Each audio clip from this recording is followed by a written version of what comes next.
Hello, this is Ben Whyles and Agri-Linc Bourne, and I'm going to just show you around the Bale triaxle trailer that we keep in stock.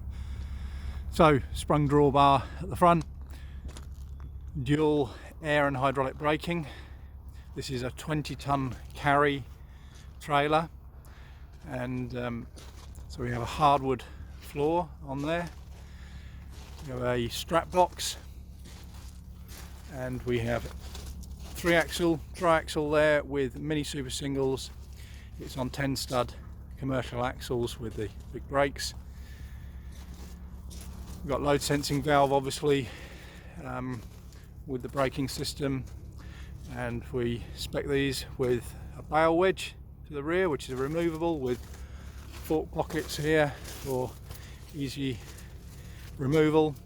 And the ramps are hydraulic ramps, and the nice wide ramps there as well, hydraulically controlled ramps.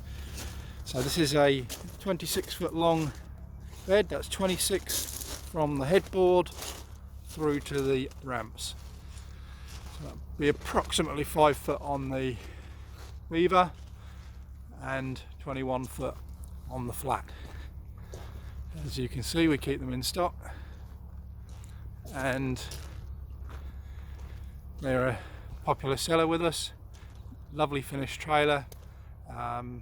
Really can't compliment them enough on the finish of this trailer.